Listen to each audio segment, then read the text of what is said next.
नमस्कार मित्रों, धोरण 12 विषय आंकड़ाशास्त्र ની અંદર ભાગ 2 એનું ચેપ્ટર નંબર 4 લક્ષ ની અંદર લાસ્ટ સેશન ની અંદર આપણે સ્વાધ્યાય 4.1 કમ્પ્લીટ કરેલું કે જેની અંદર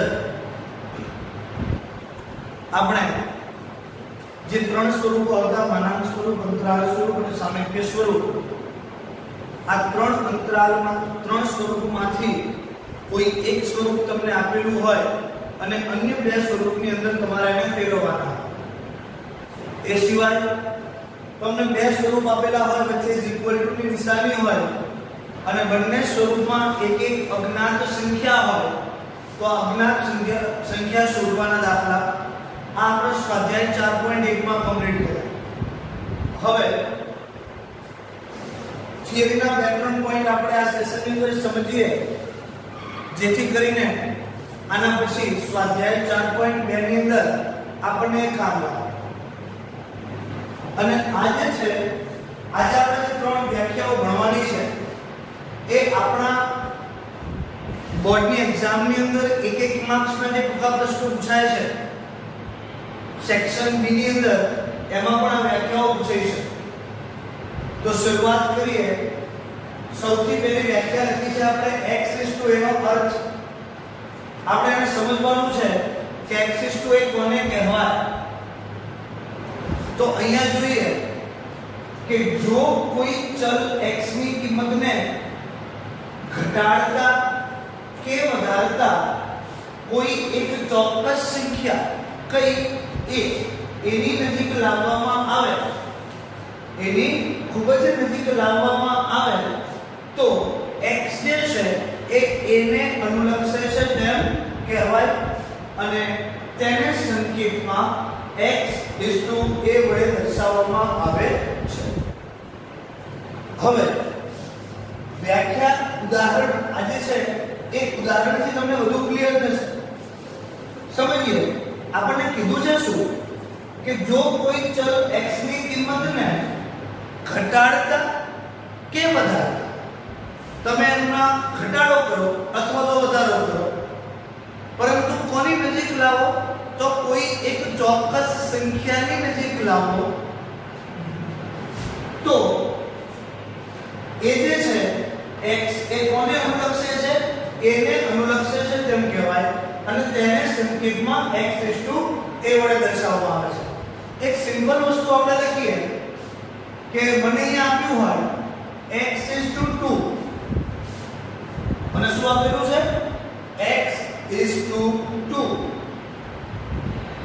તો શું થશે જોઈએ. ધારો કે અહીંયા આ 2 છે, અહીંયા 2 છે, તો અહીંયા આપણે જોઈએ આ બાજુથી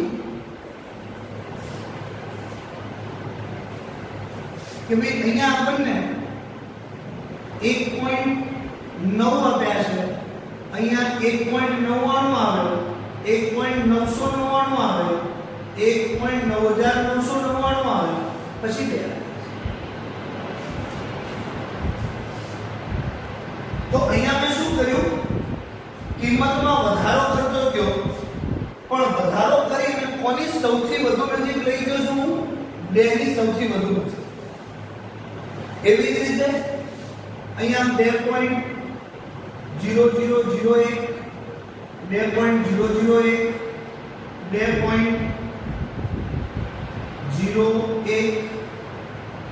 2.1. અહીંયા તમે જોશો તો હું સંખ્યાની અંદર શું કરતો ગયો, ઘટાડો કરતો ગયો.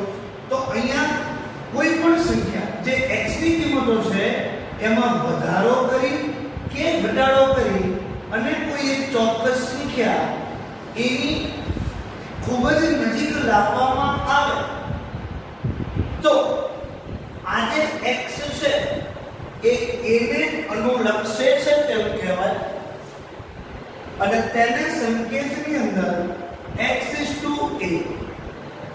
વડે દર્શાવો. તો અહીંયા આપણા માટે કોને સૌથી વધુ અનુલક્ષે છે, 2 ને, તો એટલા માટે આપણે એને શું કહીશું x. તો અહીંયા x એનો અર્થ ફરીથી સમજીએ આ ઉદાહરણ સાથે કે જો કોઈ ચલ x ની કિંમતને ઘટાડતા કે વધારતા, આ x ની કિંમત હતી એને હું ઘટાડતો ગયો, આ બાજુ કિંમતને હું વધારતો ગયો, તો જો કોઈ ચલ x ની કિંમતને ઘટાડતા કે વધારતા કોઈ એક ચોક્કસ સંખ્યા a ની ખૂબ જ નજીક લાવવામાં આવે તો x a ને અનુલક્ષે છે તેમ કહેવાય અને તેને સંકેતમાં x a વડે દર્શાવવામાં આવે છે. તો આ હતી x a નો અર્થ. હવે આપણે બીજો અર્થ સમજવાનો છે x 0 નો. તો ફરીથી એ જ વસ્તુ છે કે જો કોઈ ચલ x ની અહીંયા 0 ની નજીક લાવવું છે એટલે પોઈન્ટ યાદ રાખવો પડશે કે જો કોઈ ચલ x ની ધન કિંમતોને ઘટાડતા કે ઋણ કિંમતોને વધારતા, જો કોઈ ધન કિંમતો હોય એની અંદર તમે ઘટાડો કરો તો એ સંખ્યા 0 ની નજીક આવશે, ઋણ કિંમત હશે એમાં તમે વધારો કરો તો એ 0 ની નજીક આવશે. તો જો કોઈ ચલ x ની ધન કિંમતો ઘટાડતા કે ઋણ કિંમતો વધારતા 0 ની ખૂબ જ નજીક લાવવામાં આવે તો x 0 એટલે કે 0 ને અનુલક્ષે છે તેમ કહેવાય. અહીંયા એક પોઈન્ટ આપણે બીજો પણ લખી શકીએ કે તેને સંકેતમાં x 0 વડે દર્શાવવામાં આવે છે.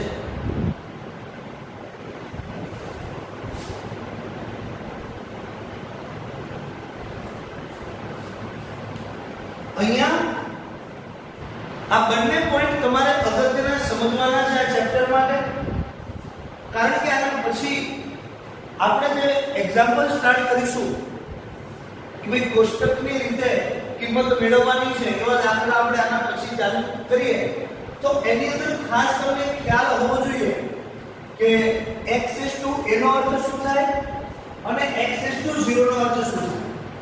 તો ફરીથી આપણે જોઈએ કે x a ની અંદર શું હતું કે x ની કિંમતમાં ઘટાડો કે વધારો કરતા a ની ખૂબ જ નજીક લાવવામાં આવે તો x જે છે એ a ને અનુલક્ષે છે તેમ કહેવાય અને તેને સંકેતમાં x a વડે દર્શાવો.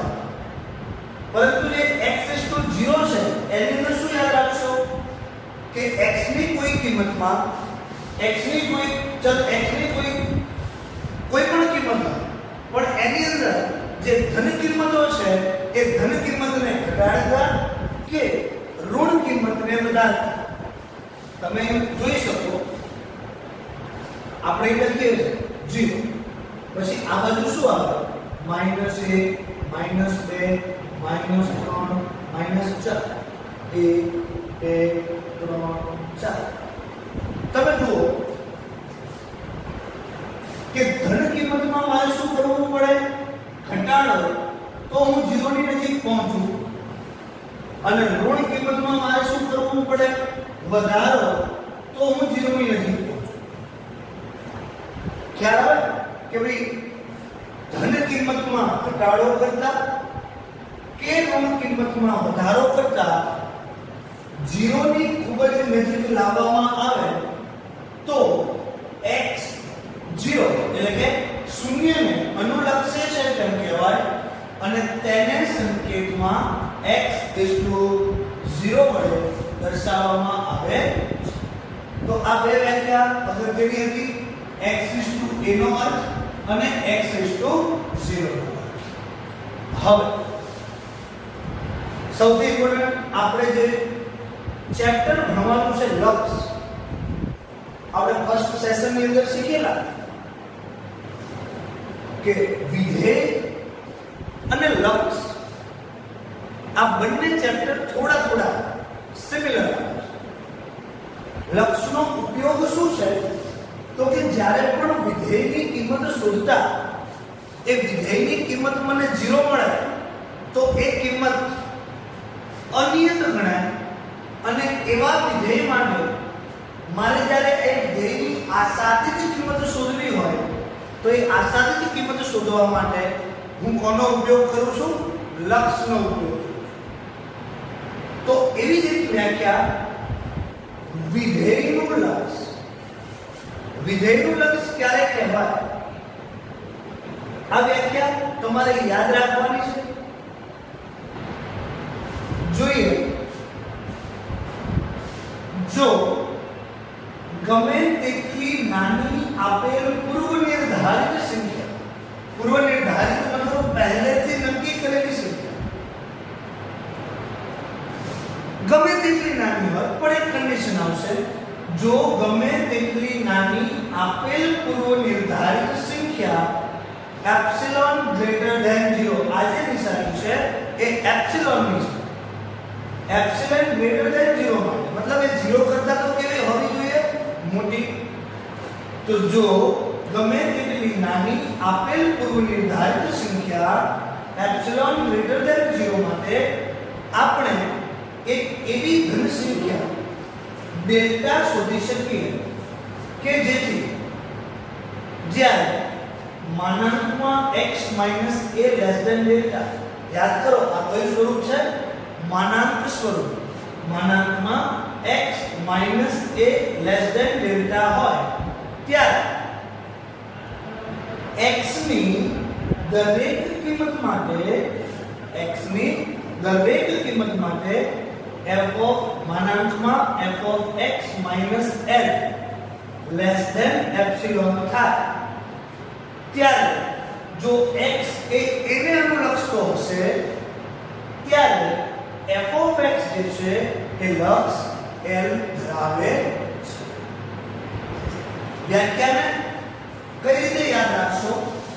તો સૌથી પહેલા કે જો ગમે તેટલી નાની આપેલ પૂર્વ નિર્ધારિત સંખ્યા એપ્સિલોન ગ્રેટર ધેન 0 માટે આપણે એક એવી ધન સંખ્યા ડેલ્ટા શોધી શકીએ.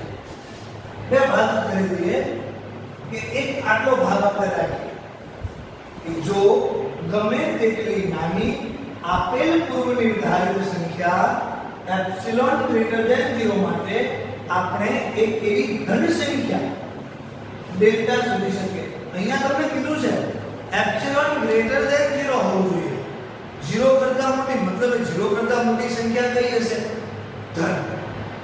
જો 0 કરતા નાની સંખ્યા હોય તો એ ઋણ હોય, પરંતુ અહીંયા આપણને સ્પષ્ટ આપેલું છે કે પૂર્વ નિર્ધારિત સંખ્યા એપ્સિલોન ગ્રેટર ધેન 0 માટે આપણે એવી એક ધન સંખ્યા ડેલ્ટા શોધી શકીએ.